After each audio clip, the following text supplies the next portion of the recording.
Like an eagle. You're like a big eagle. Look at that big pretty bird.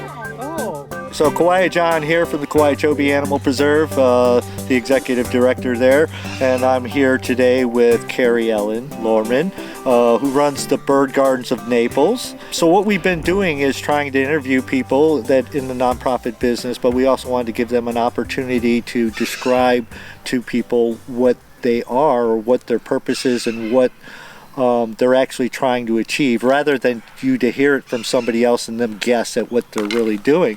So, Carrie, you and I have talked many times about things in the business. I do dabble a little bit in the bird rescue, but nowhere near to the extent that you do. By the way, at any given point in time, this woman could be taking care of anywhere from 250 to 350 birds. What's the most you've ever had? Highest number was 452. Oh my God, I can't even imagine. Can you imagine that? I mean, if you ever had a bird, they're a hot mess. They really are.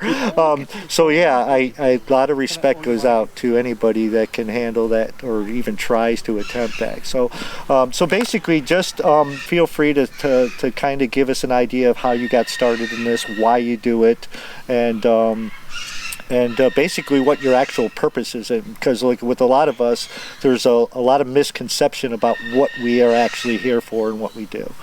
So actually I've always loved birds, had birds growing up, mostly little birds, and I tell everyone don't ever underestimate a little bird. They're just as much fun as a big bird.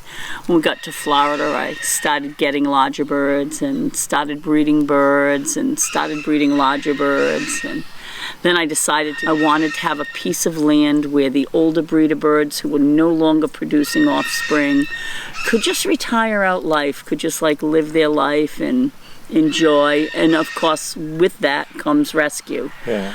So anything that's adoptable that comes in, we adopt out. I don't want pet birds sitting here. They belong in homes with good people.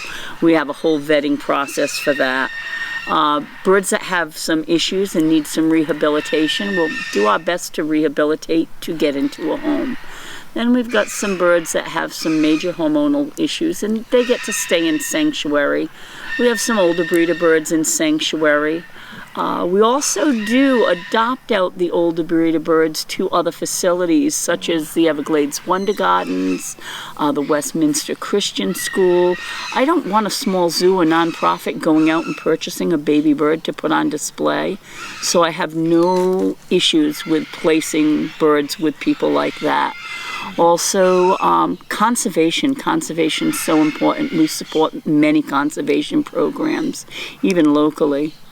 So that's important. Education. Without education, we have no future. Yeah, exactly. So COVID took a big hit in our education department because we're not getting to go out and do the public speaking and the awareness that we normally did. We closed our tours down for over a year. Yeah, we talked about that because like we were asking each other, they close down or did you close down? When a big part of what you do is education, and the big part of the venue or the people that you work with are schools, libraries. These are congregating places, and it kind of dried up your business because it's like the idea of having people come in with animals when you're not even sure if you want the kids there safely. Mm-hmm. So yeah, we took all of the people took a real major hit when I was up at Big Cat Habitat a couple weeks ago. Same problem. How do you survive when the money's not coming in from the actual job that you do or the cause that you have, and especially like with you and I, we talked about this before. We're not in this for the money, and we don't necessarily want to charge people to come and enjoy this place. We want the poor people to be able to enjoy it just as much as the privileged people. Yes, absolutely. Education's important to everyone. Exactly. And fortunately, I do feel that if I made it through COVID, I can make it through anything now. And working with other rescues, and other people in not just rescues. There are some people who do small stuff who are not a 501 that I give things to. We all need to work together. That's really important. Even Sidicus Bird Food made a huge contribution to me recently, and I am passing that on to not just other nonprofits, but other people with birds. I'm absolutely giving you some. And we want it to be put out there. We want to share it. We want people to reap the benefits, not just me keep all the benefits of their donation. Not to keep more than I can use. It's important to spread the wealth. And that's actually kind of one of the things I love most about you is you really want to work with everybody else out there, and you're working with other groups, not only with the rescue, but with the education as well as the breeding programs. And I admire that a lot, including recently. Now, we just went and visited a bunch of birds that she had rescued, a small amount of them, by the way. Recently, Keriellen drove across the country twice, from Seattle, Washington to Florida to rescue 150 birds. That was the total number. Now, all of them trips. didn't come here, so you're working with they did other... all come here, and then they got adopted. I've got people in the aviary now adopting out birds. Yeah. But you also worked with other facilities as well. Yes, the Everglades Wonder Gardens is getting some of them. Westminster Christian School got a good number of them. A lot of private adoptions, though. Okay. Definitely. Yeah. And that's what's needed. And again, there's that policy or that saying out there is adopt first. There's enough animals that need homes that you don't need to go out and purchase, or be a part of the cycle. There are a lot of animals out there that need love, that need homes, that you can go and get them without having to go to a store or something like that. So. And not to take away from the breeders who are breeding conservation birds. I mean, it's really important that some of our less seen or known species do get placed in the right situations. Yeah. And that's important. And that's one of the things that, I'm happy because we agree on that. Because, breeding in captivity tends to get a really, really bad press, or people are frowned upon, and people I don't think always realize that there's a lot of conservation issues there. I've often said about the tigers, everybody wants to say there's too many tigers in captivity, and why do they always look at the possible 4,000 that are in captivity as a problem? Why don't they look at the 3,600 that we only have in the wild as the problem? Why don't they look at everybody talks about science. Why don't they look at the science that a lot of times in captivity now, animals are genetically more diverse because we control the breeding, but in the wild, because of lack of habitat, we have bottlenecking DNA. Yes. So we have wild animals that are actually not as healthy as the captive animals. And so this is the science that gets overlooked a lot in the simple debate over, where they belong. So I always question why do we debate where something belongs over whether it's healthy or whether it should exist. And even with the bird industry, we're seeing captive conservation programs now starting to be released into the wild. And if those programs were not done, then there wouldn't be anything to release into the wild. Yeah, I remember watching a documentary about Central America where they were the scarlet macaws. They were actually using the pet birds, the rescued pet birds, to breed. But they were worried about them surviving in the wild, so what they did was they trained the offspring to forage and then let the offspring into the wild. It was a very interesting program. There is far more to conservation than most people realize. Yeah. Well, and it's the rescue, too, because you actually drove cross-country in a bus, and you had several issues. You explained having to insulate the floor because the floor got too hot, so you had to stop and get insulator board and plywood. And then afterwards, because of the mess that was made, imagine traveling with, 50 birds and stacked up kennels and the smell that's going to build up in a very small amount of time. But afterwards, cleaning all that mess up, ripping up the temporary floor, it's crazy. So even a rescue, it's not just go across country, pick up birds and bring them back. There is so much work involved in just the trip. Absolutely. Now, there's one question that I did want to bring up, especially because we've talked about this before. You're in the rescue business. You take in a lot of birds, and many times you take in birds that are not healthy, that are sick and have diseases, and a lot of them could have been prevented. And I would like you to kind of talk about some of the things that people do that are mistakes that could have been prevented just from the care. But also, before you actually go through that, I asked you one time about the percentages. I'm a numbers guy, so I like to put those numbers out there, especially when they're ridiculous. So out of the birds that you take in on a regular basis, what percentage of them are sick and have problems because of very simple things that could have been avoided, diet-wise or care-wise? The biggest thing I see, a lot of birds come in actually quite healthy, other than their diet. Yeah. Being fed table food, snacks, a French fry, a potato chip. We don't think of feeding our African gray one French fry as much. Yeah. But when you think of weight, body size ratio, that fried salty potato for a small African gray is a huge amount. And by the way, it doesn't matter what it is. Everything likes salt, and they all like pork and too. Sugar. Yeah, all the stuff that's bad for you.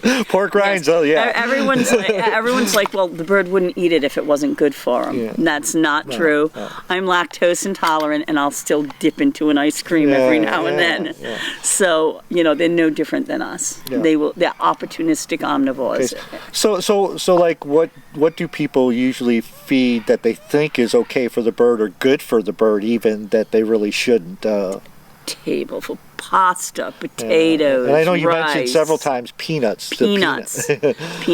What is it exactly about the peanuts? Because I know a lot of people argue with me about it sometimes too. What exactly high in fat. Yeah. What does it do to them though? What does it cause? Fatty liver disease. Yeah. Fatty liver disease. And the other thing is aspergillosis sometimes. Peanuts carry mycotoxins, anaphylaxins, and many times the aspergillosis fungus. A lot of times people say, oh, but I get my bird the raw organic peanuts. Well, they're worse than the dry roasted because they've never even had heat applied. Okay, so now you stated the disease. What does that actually look like? It's inhaled. It's a fungus that is inhaled into the ear sacs. And basically it eventually occludes the ear fat sacs.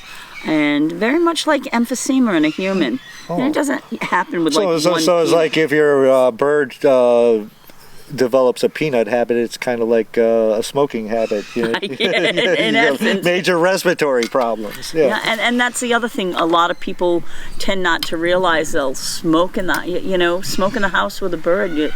Animals, you shouldn't be smoking with animals, and yet you shouldn't be smoking, but let alone with animals in your house or children. It's second. We all know secondhand smoke. I kind of as a rule tell people, if it's not good for you, it's probably not good for them. But we're gluttons for punishment. And with our ice cream. People ask me, why do they sell that if it's not good? Well, I can go to Publix and grab a 6-pack of beer and a cotton cigarettes, can't I?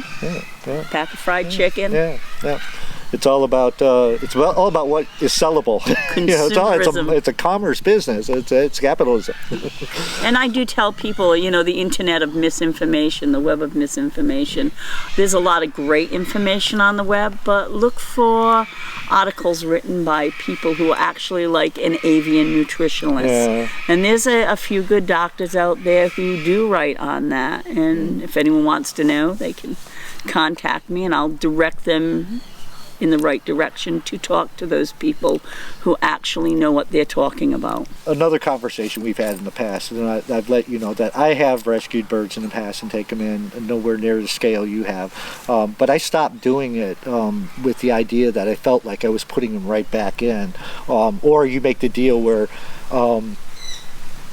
you tell people, well, if you don't want to put it back, but they're too embarrassed to bring it back, so they end up putting them somewhere else, and it becomes part of the cycle. But it is important. Otherwise, you just it's important because if you have too many birds, you can't give them all enough attention, and they really need to. So tell us, you got a huge adoption program. You rescued a bunch of birds. You've been adopting them out.